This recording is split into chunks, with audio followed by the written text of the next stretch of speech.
بسم اللہ الرحمن الرحیم وعن جابر رضی اللہ تعالی عنہ ان النبی صلی اللہ علیہ وسلم قال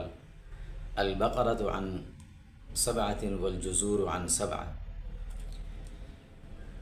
حضرت جابر رضی اللہ تعالیٰ عنہ فرماتے ہیں کہ رسول اللہ صلی اللہ علیہ وسلم نے ارشاد فرمایا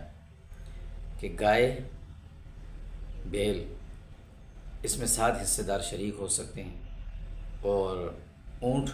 اس میں بھی 7 آدمی شریک ہو سکتے ہیں۔ یہ ایک مسئلہ چل رہا ہے کہ بھائی گائے میں تو چلو 7 آدمی شریک ہو سکتے ہیں، اونٹ میں کیا 7 ہی ہوں گے یا 10 بھی شریک ہو سکتے ہیں؟ بعض لوگوں کا کہنا یہ ہے کہ اونٹ میں 10 آدمی شریک ہو سکتے ہیں، اور اس کے لیے وہ روایت جو پیش کی جاتی ہے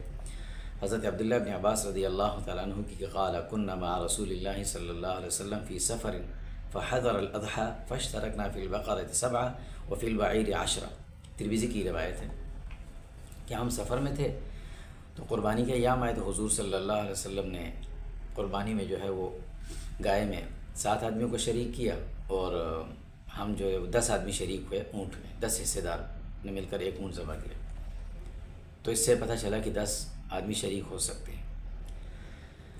ایسا نہیں ہے، جانور 2 قسم کے ہوتے ہیں، ایک ہوتا ہے بڑا جانور، ایک ہوتا ہے چھوٹا جانور۔ چھوٹے جانور میں بکری، بھیڑ، دمبا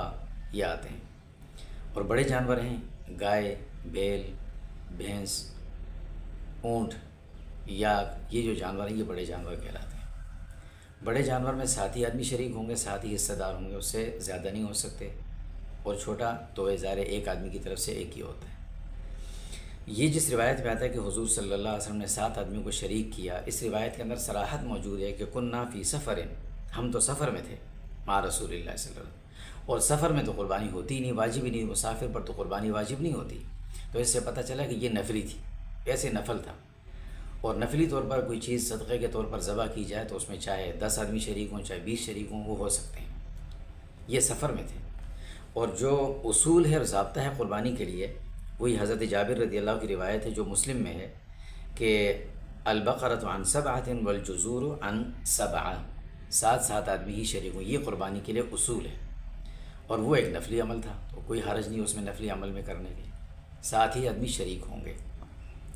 یہاں ایک مسئلہ اور آتا ہے کہ آیا بھینس کی قربانی بھی جائز ہے یا ناجائز ہے، اور اس کے بارے میں بعض لوگوں نے یہ اعتراض اٹھایا ہے کہ یہ جانور تو حضور نے کبھی قربانی میں ذبح نہیں کیا،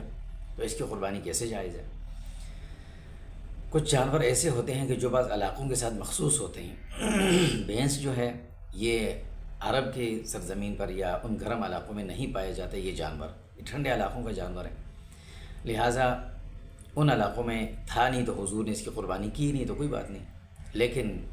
یہ گائے کی مثل ہے اور اس کی قربانی بالکل بھی جائز ہے، کوئی حرج نہیں ہے، اس میں قربانی جائز ہے، اس کی ہوگی۔ یہی وجہ ہے کہ اس کو عربی میں جاموس کہا جاتا ہے، اور یہ جاموس کا لفظ جو ہے یہ فارسی سے منتقل ہوا ہے، اور فارسی میں اس میں گائے موش کہتے تھے، گاؤ موش، اور گاؤ موش جو ہے وہ کہتے ہیں گائے کو۔ تو پتہ چلا کہ یہ ٹھنڈے علاقوں کی گائے ہے، جس کی شکل و صورت ذرا تھوڑی سی مختلف ہے، باقی اس کے اوصاف، اس کی حیت اور کیفیت ساری چیزیں گائے کی طرح ہیں، اس کی قربانی جائز ہے۔ جب اس کا دودھ جائز ہے تو قربانی بھی جائز ہے۔ یہ سوال اٹھانا کہ حضور نے اس کی قربانی نہیں کی تھی، تو حضور صلی اللہ علیہ وسلم نے جو قربانی کی تھی یا تو اونٹ کی ہے یا پھر وہ کبش کی ہے، اور کبش جس کو اہل عرب خروف بھی کہتے ہیں، وہ ہوتا ہے جو سینگوں والا مینڈا ہو اور بغیر چکی والا ہو، اسے کہتے ہیں دم والا۔ تو جو چکی والا دمبا ہے جو ہمارے علاقوں میں پایا جاتا ہے، جس کے سینگ نہیں ہوتے، حضور نے اس کی بھی قربانی نہیں کی، کیونکہ وہاں روایت میں موجود ہے کبشین املحین، سینگوں والے تھے، تو اس کی بھی قربانی نہیں کی حضور نے، تو یہ تو جائز ہے، جب یہ جائز ہے وہ بھی جائز ہے۔ اسی طرح بعض علاقوں کے اندر جو جانور ہمارا پایا جاتا ہے یاک جسے کہتے ہیں، وہ بھی گائے کی ایک مثل ہے، لیکن شکل و شباہت اس کی ذرا مختلف ہے، تو اس کو گائے پر قیاس کر کے کہنا کہ اس کی قربانی جائز ہے، جب اس کی جائز ہے تو اس کی بھی جائز ہے، ان کی قربانی میں کوئی حرج نہیں ہے، قربانی بالکل جائز ہے۔ یہ دل کے اندر شکوک شبہات پیدا نہیں کرنے چاہیے۔